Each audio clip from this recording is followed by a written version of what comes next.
se renforce d'heure en heure. L'ONU appelle à la désescalade afin d'éviter un embrasement dans la région. Les États-Unis ont affirmé ne pas vouloir d'une guerre étendue avec l'Iran, tout en renouvelant leur soutien inébranlable à Israël. Tamar Sebok, est-ce qu'on peut rendre compte de l'état d'esprit de la société israélienne ce soir? Est-ce qu'elle est inquiète, angoissée, sereine après la réussite, on va dire technique qui a eu lieu, mais qui ne présage rien de l'avenir? Je crois qu'ils sont plus inquiètes maintenant Eh oui. qu'avant. Parce qu'avant, comme j'ai déjà dit, ils avaient peur plutôt de la guerre qui allait venir du Nord. Ils minimisaient ce qui allait se passer. L'Iran a quand même envoyé beaucoup de missiles, beaucoup de drones. Et c'est surtout ce qui va se passer après qui inquiète les Israéliens. Parce que ça peut dégénérer comme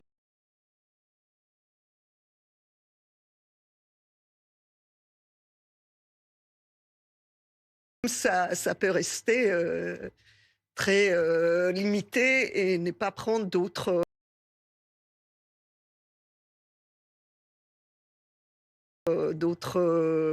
ampleurs. Maintenant, il ne faut pas oublier, il y a le Yémen.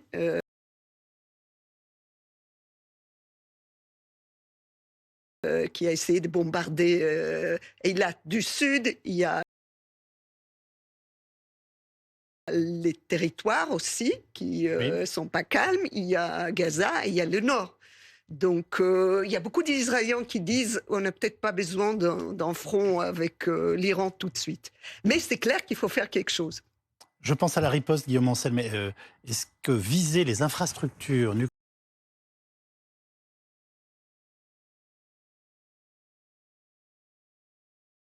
nucléaires ou prétendues telles de l'Iran est quelque chose de concevable?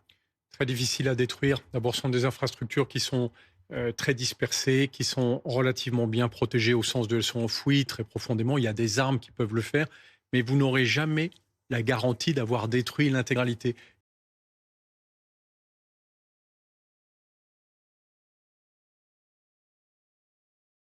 Et par contre, risquer un affrontement massif. Alors, je rappelle quand même pour les gens qui n'ont pas la carte en tête qu'il n'y a pas de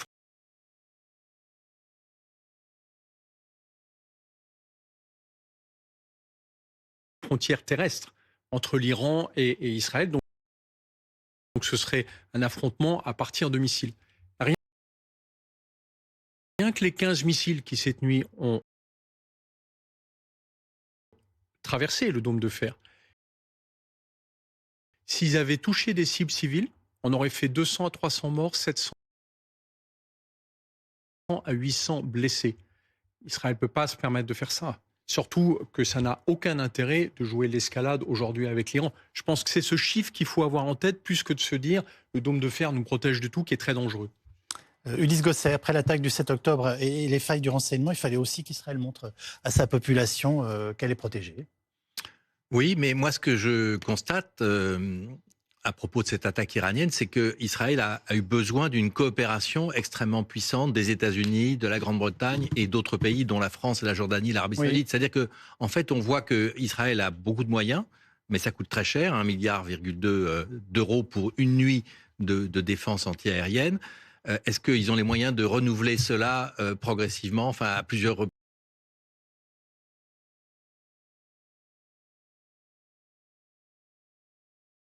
reprises, alors qu'il y a toujours une guerre à mener à Gaza? Et donc, est-ce qu'on a fait la démonstration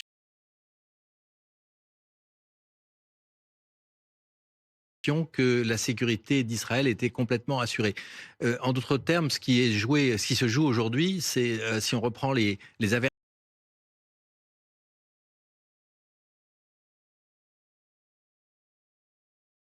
avertissements et les mises en garde de Biden, c'est nous avons assuré ensemble votre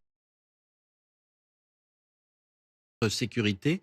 Vous avez obtenu une victoire face à l'Iran en détruisant la plupart des drones. Pourquoi aller risquer de gâcher cette victoire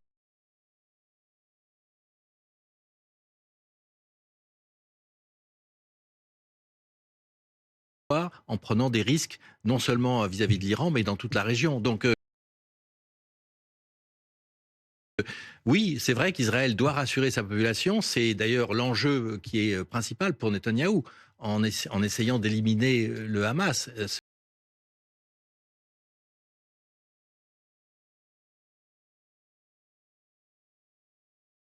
Ce qui n'arrive toujours pas à faire, puisque c'est ça la garantie de la sécurité, c'est empêcher qu'une nouvelle attaque de type 7 octobre puisse se produire contre Israël. Est-ce qu'il faut ajouter à la menace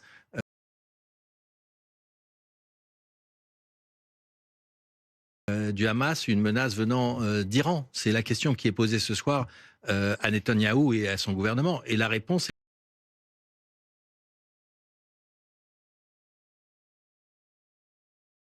est loin d'être évidente. Mais je vois quand même que ce soir, il y a clairement vraiment deux options. Il y a l'option de la frappe imminente qui a été annoncée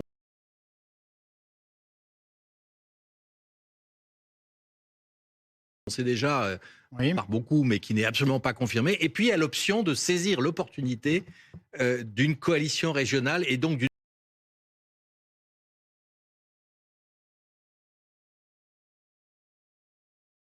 option stratégique, diplomatique, comme cela a été expliqué très précisément. Et donc, est-ce que Israël peut, je dirais, saisir cette opportunité donnée par l'Iran, finalement, de construire cette coalition régionale et trouver une autre option que celle de la guerre avec l'Iran? Ça me semble la question importante. Vous répondez à cette question, Michael Présent? Il est vrai que je dirais pas l'Iran, je dirais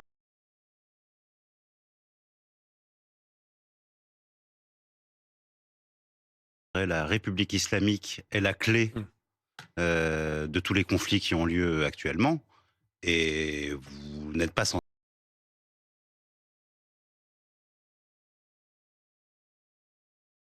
savoir que ça fait 10-15 ans que Israël craint que cette République islamique ait la bombe atomique. Donc,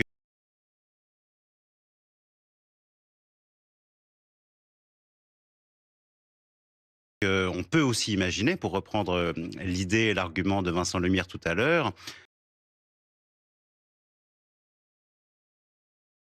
en disant que oui, c'était aussi un test pour l'Iran pour tester les capacités de défense d'Israël, on pourrait y trouver cet argument réversible et imaginer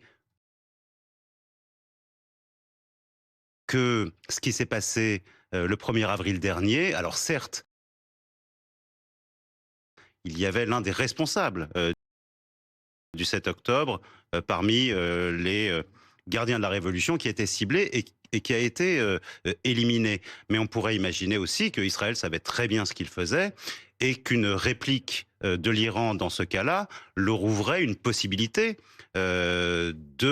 par eux-mêmes, d'avoir la légitimité, la fenêtre ouverte pour justement frapper des installations atomiques, si tant est que ce soit possible. Et peut-être pas à partir d'Israël, ce qui est très compliqué. D'ailleurs, la Jordanie a tout de suite dit on n'autorisera aucun survol israélien si c'est le cas.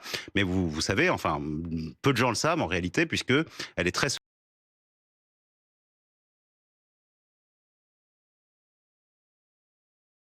secrète. Il y a une base militaire en Azerbaïdjan israélienne qui est frontalière avec l'Iran et qui permettrait peut-être, je n'en sais rien, de faire des frappes plus facilement qu'en survolant 1000, 1500, 2000 kilomètres. Cela étant dit, effectivement, le risque, ce serait de mettre dans le jeu directement les voisins proches que sont la Russie et la Turquie. On marque une très courte pause et nous allons tenter de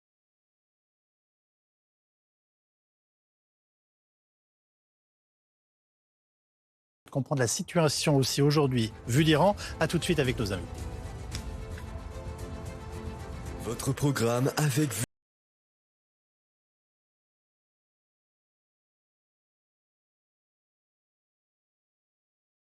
Wurtmodif, spécialiste des vêtements de travail et chaussures de sécurité. Wurtmodif, sur vous tout le temps. Retrouvez votre programme avec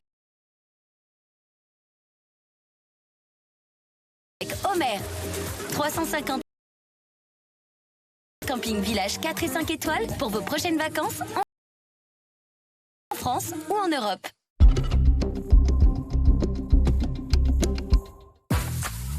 Tous les 2 ans, des jeunes du monde entier participent à la compétition des métiers WorldSkills pour devenir les meilleurs de leur catégorie. J'ai gagné la médaille d'excellence à la compétition européenne des métiers WorldSkills en maintenance des matériels. C'était un défi incroyable et l'équipe de France est devenue comme une deuxième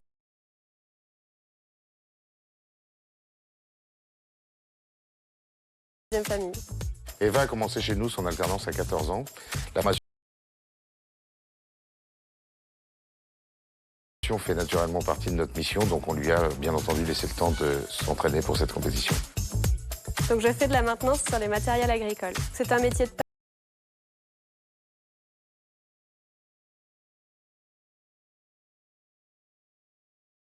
patience et de rigueur, mais dépanner les agriculteurs, c'est quelque chose de très valorisant. Nous avons des clients très exigeants. Eva, grâce à la compétition, a appris à travailler vite et sous pression. C'est mon chef d'atelier qui m'a entraînée et ça a été une expérience vraiment enrichissante. Il y a plein de travail pour les jeunes techniciens. Et puis c'est quand même cool de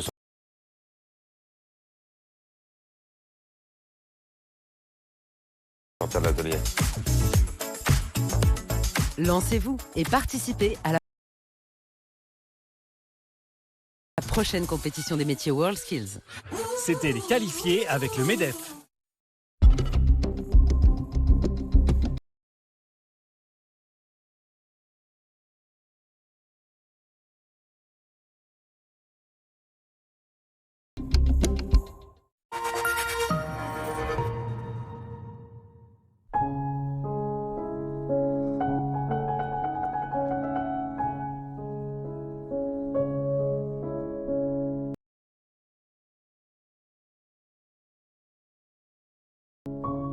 Ma reine d'amour pour toujours.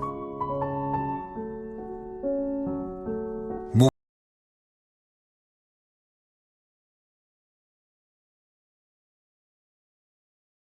Boussin, ma reine d'amour numéro 1. Jean, hydrobiologiste, à toute cassée.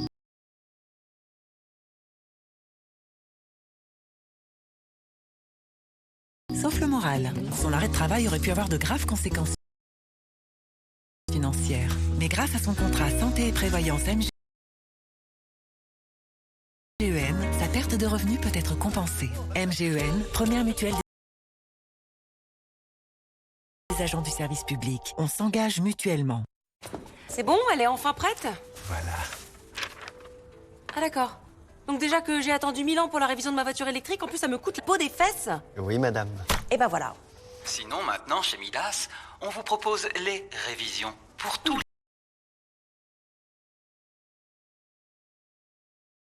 les types de véhicules. Midas. Pour vous, on se dépasse.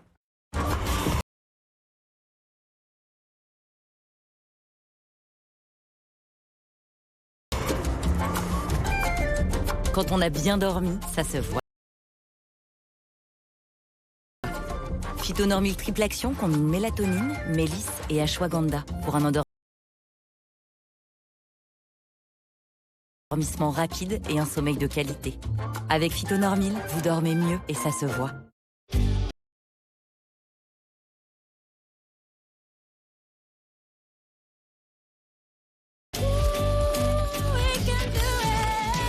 Dites non à jeter par habitude. Dites oui à donner une seconde vie. Une goutte peut faire toute la différence. Dites oui à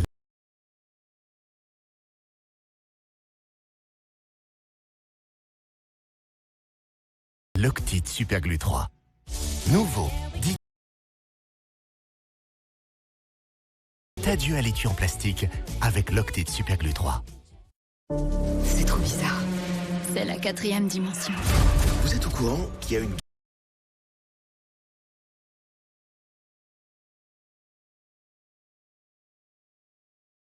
guerre civile qui se déroule dans tout le pays? Ouais. Regarde le sommet des immeubles.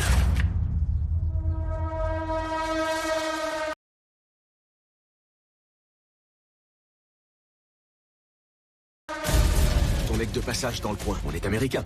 Quel genre d'américain vous êtes?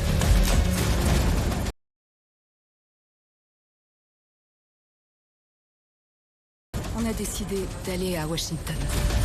C'est le job. On est hyper proches.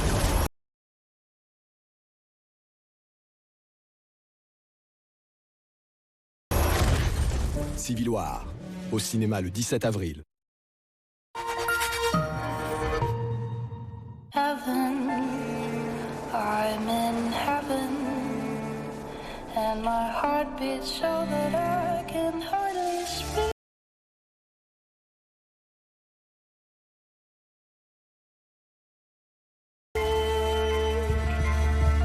Heaven,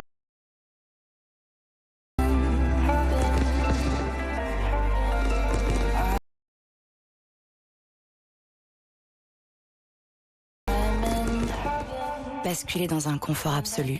DS4, voyager en French Class. Découvrez notre nouvelle motorisation DS4 hybride. Le confort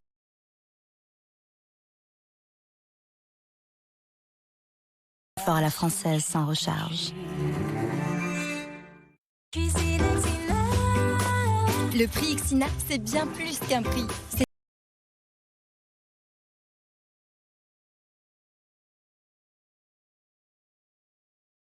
C'est une cuisine sur mesure, un conseiller dédié du début à la fin de votre projet et une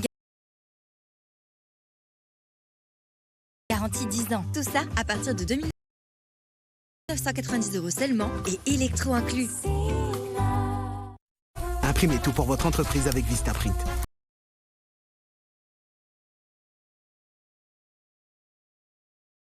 Du packaging, adhésifs et cartes postales, aux vêtements, suites et casquettes, ou même un logo à imprimer.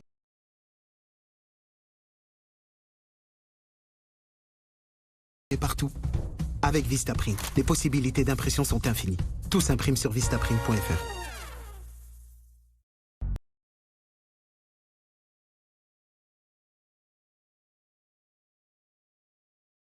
Sur une plage en Galice, un tueur kidnappe des femmes qui partent tôt au travail. Des invisibles, des effacés.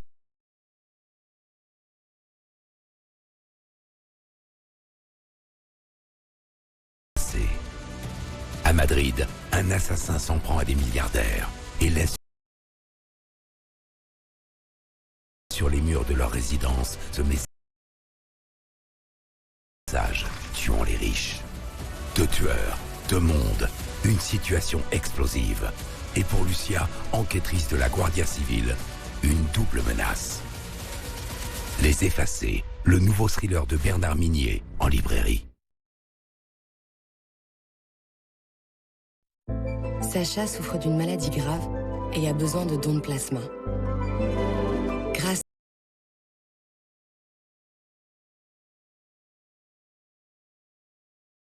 à Hugo et à tous ceux qui donnent régulièrement, elle peut vivre. Tout simplement.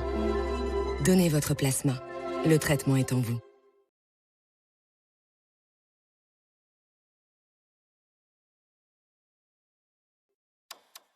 Impossible de dormir grâce à sa formule à base de mélatonine. Comme faire les courses, ça devrait pas être un luxe. Et pour moi, la Massif reste accessible à tous.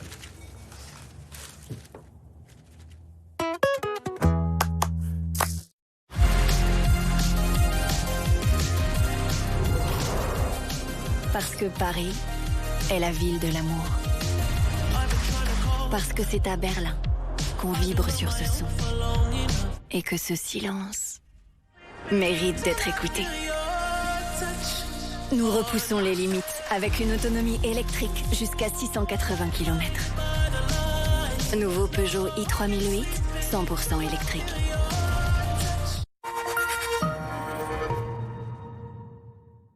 Votre programme avec Wurtmodif, spécialiste des vêtements de travail et chaussures de sécurité. Wurtmodif, sur vous tout le temps. Retrouvez votre programme avec Homer. 350 campings villages 4 et 5 étoiles pour vos prochaines vacances en France ou en Europe.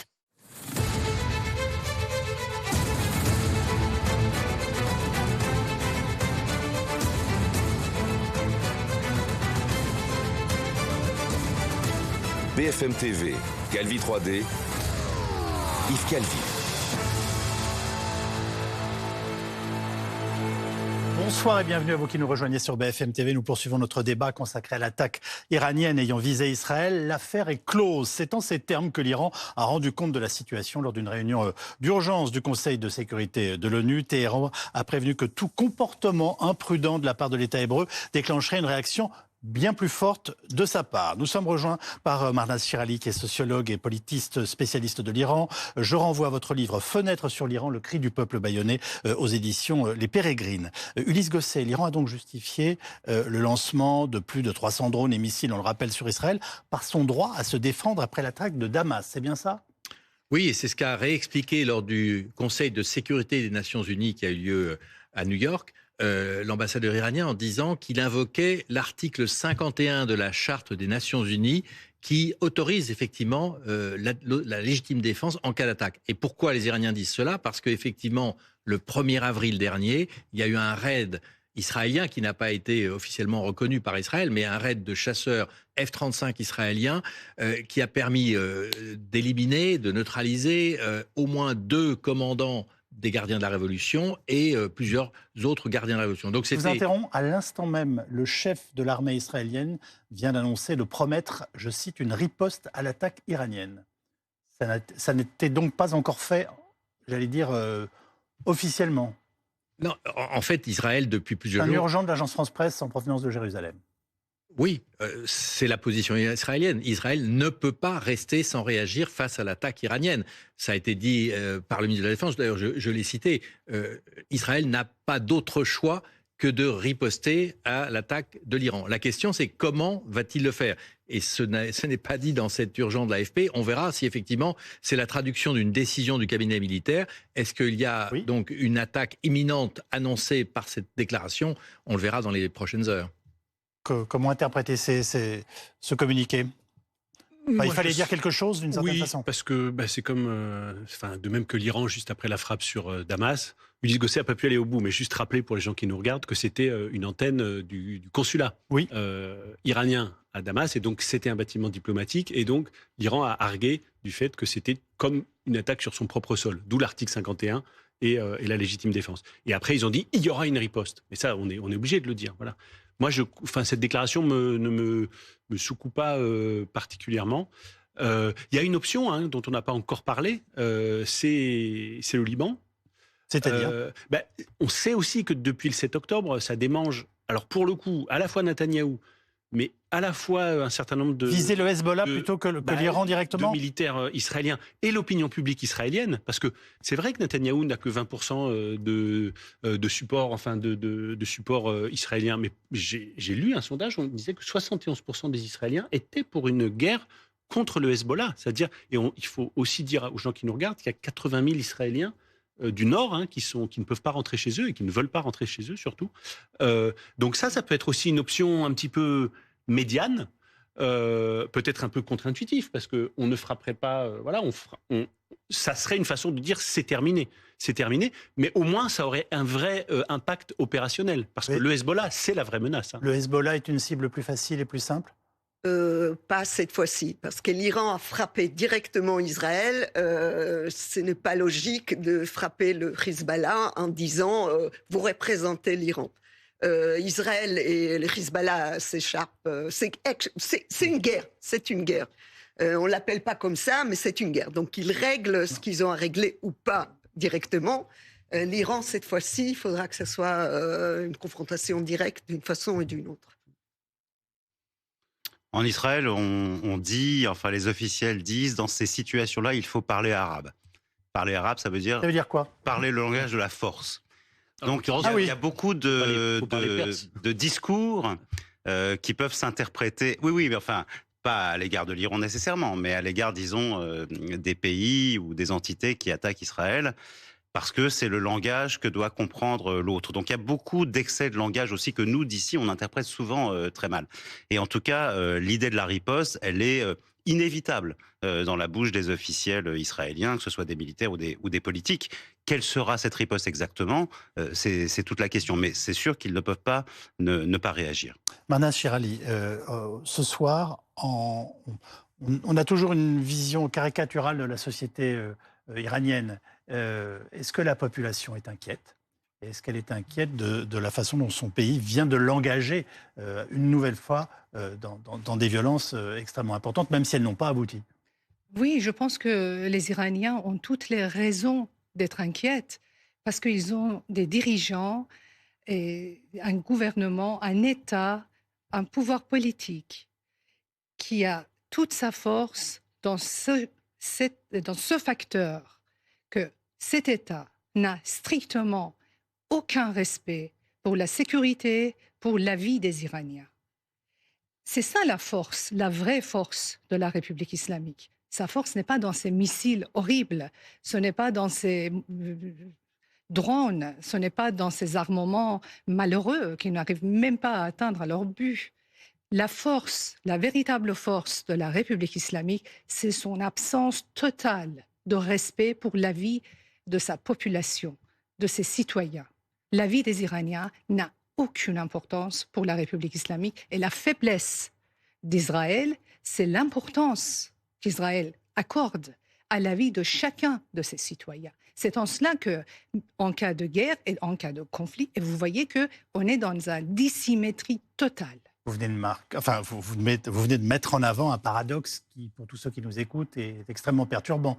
Vous en êtes consciente. Et vous le faites volontairement. Les Iraniens n'arrêtent pas de dire, en cas de guerre avec Israël, la République islamique va lancer ses bombes sur nos têtes, à nous, pour dire que, regardez, Israël, il est criminel, il a tué les enfants. Et d'ailleurs, sur le Twitter, hier, les Iraniens se disaient, n'envoyez pas vos enfants à l'école, parce que la République islamique va les tuer pour incriminer Israël.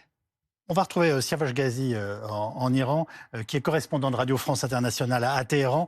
Merci d'être avec nous, Siavash Ghazi. La population iranienne est-elle particulièrement inquiète ce soir, notamment des éventuelles représailles israéliennes ? Écoutez, les choses sont revenues à la normale depuis hier. Il y avait une certaine inquiétude lorsque les frappes ont commencé et avant les frappes, puisque les autorités iraniennes, notamment le guide suprême, avait affirmé que Israël devait être puni et sera puni. Et beaucoup de monde pensait que l'Iran allait agir. L'ampleur des frappes iraniennes a surpris beaucoup de monde, mais les choses sont revenues à la normale. La vie a repris son cours normal à Téhéran. Je me suis baladé dans plusieurs quartiers de Téhéran aujourd'hui et les choses étaient tout à fait normales. Donc il n'y a plus d'inquiétude et le signe de cela, c'est que la valeur de la monnaie iranienne par rapport au dollar a augmenté, alors que généralement lorsqu'il y a une crise, les gens se ruent vers pour acheter des dollars ou des euros pour essayer de se protéger contre une crise économique. Donc ça n'a pas été le cas et bien au contraire, le rial iranien a même repris une partie de sa valeur perdue ces 2 dernières semaines. Donc les choses sont revenues à la normale et il n'y a pas tellement d'inquiétude, d'autant plus que les Américains, par la voix du président Biden, mais aussi les autres responsables américains, ont dit que les États-Unis ne participeraient pas à une attaque contre l'Iran, donc ce qui a rassuré beaucoup de monde. Et en plus, les États-Unis ont dit que ils ont demandé à Israël de ne pas attaquer l'Iran, en tout cas dans l'immédiat. Donc il y a une certaine normalité qui est revenue et le signe aussi de tout cela, c'est que les 2 aéroports de Téhéran, donc l'aéroport international de l'imam Khomeini et l'aéroport Mehrabad, le premier c'est pour les vols internationaux et le second pour les vols intérieurs, ont repris leurs activités normales dès ce matin et c'est la même chose pour les aéroports dans les autres villes du pays. Siavash Ghazi, donc en direct de Téhéran. Merci beaucoup d'avoir fait ce premier point. Vincent Lemire, le porte-parole de la diplomatie iranienne, estime aujourd'hui que les pays occidentaux devraient, je cite, apprécier la retenue de l'Iran. J'allais vous demander si c'était de l'humour perse, je ne sais pas. Bon, la diplomatie iranienne est une diplomatie robuste, sérieuse. Les diplomates du monde disent toujours que c'est parmi les meilleurs diplomates du monde. C'est des gens qui dosent toujours leurs déclarations, etc. Ils avaient, avant les frappes, ils avaient dit « nous allons répondre sans déclencher un engrenage régional ». Puis la deuxième chose, c'est qu'ils se connaissent, les sociétés et les dirigeants israéliens et iraniens se connaissent. Ces 2 pays, avant 1979, ils étaient très proches. Ça fait jamais qu'un peu plus de 40 ans.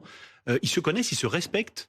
Ils savent que c'est les meilleurs, les plus grands niveaux de technologie, de culture, etc. Donc, il y a dans cette confrontation aussi, oui, une forme de respect, je crois, et de respect de l'adversaire. Ils se connaissent par cœur. Il y a énormément de renseignements qui circulent, etc. Il y a beaucoup de gens d'origine iranienne en Israël. Il y a beaucoup de citoyens israéliens qui sont d'origine iranienne, plusieurs dizaines de milliers. Et en Iran, il y a énormément de gens qui lisent l'hébreu, à qui on apprend l'hébreu. Ils regardent la télévision israélienne, ils lisent la presse israélienne. C'est comme le Hamas. Ce sont des adversaires qui se connaissent extrêmement bien. Michael Prazan, comment explique-t-on cette expertise dans les drones qu'ont acquis les Iraniens? Je rappelle que ce sont les mêmes drones qui sont utilisés en ce moment par l'armée russe. Oui, alors ils ont fait ce choix, qui est d'ailleurs un choix payant, de miser énormément de leur savoir technologique sur la conception de drones, qu'ils exportent d'ailleurs principalement sur le front russo-ukrainien. Mais effectivement, on est il faut le reconnaître, ce sont des drones qui ont parcouru 1000 kilomètres, qui sont sans doute d'ailleurs capables d'en parcourir plus. Ils ont montré aussi leur efficacité sur le champ de bataille en Ukraine. Clairement, ils ont une avance technologique par rapport à bien d'autres pays sur cette expertise-là, absolument. La France a donc participé à la neutralisation de ces drones et missiles iraniens. Comment et depuis quelle position? Eh bien, c'est notre séquence Les Éclaireurs. Bonsoir Karine de Ménonville. Bonsoir Yves. Vous vous êtes donc penchée sur la base militaire française installée en Jordanie. Oui, voici d'ailleurs des images de cette base française en Jordanie. Il s'agit de la BAP, la base aérienne projetée du Levant. Ces images, elles datent de décembre 2023. Elle est aménagée au sein de la base jordanière Prince Hassan. C'est dans le désert, c'est au nord de la capitale Amman. Alors la France s'est installée dans cette base dans le cadre d'une opération, l'opération Chamal, qui a été lancée le 19 septembre 2014. C'est le volet français en fait de la coalition internationale anti-Daesh qui rassemble 80 pays, le tout sous l'égide des États-Unis. Alors en ce qui concerne les effectifs, on va être plus précis. L'escadron français, il est composé de 4 Rafale B de la base aérienne de Saint-Dizier, mais aussi d'un A330 MRTT. C'est en gros un avion de ravitaillement en vol et de transport. Et concernant les effectifs, il n'y a pas moins de 350 militaires français qui se trouvent sur place. Alors il faut savoir qu'Emmanuel Macron s'est rendu sur place à la fin de l'année, en décembre. Voici ce qu'il a dit sur cette base. Ici, nous sommes en effet au cœur de la défense, de la paix, de la souveraineté, de nos intérêts les plus précieux. Mais aujourd'hui, dans toute la région, la France œuvre activement avec ses partenaires pour éviter que le feu ne se propage plus largement. Alors cette base a servi il y a 48 heures, mais pas que. Il faut savoir qu'à la date du 22 décembre 2023, il y avait eu plus de 1570 frappes réalisées qui ont permis de détruire plus de 2400 objectifs, que ce soit en Irak ou en Syrie. Merci beaucoup Karine de Ménonville. Ulysse Gosset, cette base militaire française en Jordanie, est-ce qu'elle a un rôle important dans la région ? C'est un rôle essentiel pour participer à la lutte contre Daesh, d'autant plus que l'on sait qu'il y a une résurgence de l'État islamique dans plusieurs zones, et notamment en Syrie et en Irak. Donc c'est important d'avoir cette présence sur place. Ce n'est pas la seule. Bon, c'est une base importante avec des rafales. On a vu l'intérêt que ça pouvait avoir en cas d'attaque iranienne. Mais il y a aussi également une base aux Émirats. Et puis il y a une présence militaire française également en Irak. Donc ça fait, si vous voulez, une série d'emprises, comme disent les militaires, très utiles pour être présents dans la région et contribuer à la lutte contre d'éventuels groupes terroristes qui pourraient avoir l'intention de frapper la France à nouveau. Et puis c'est aussi pour la Jordanie, un petit pays qui est quand même au cœur de cette zone de tempête, une forme de réassurance, évidemment, aux côtés des Américains qui sont également très présents et encore plus dans la région. La France a-t-elle encore aujourd'hui une quelconque influence dans cette région ? Oui, elle est le seul pays de l'Union européenne à disposer d'un siège au Conseil de sécurité. Oui. Alors, ça peut faire rire, Enfin, on se dit, ah oui, le Conseil de sécurité, ils ont mis des mois. La question, c'est est-ce qu'on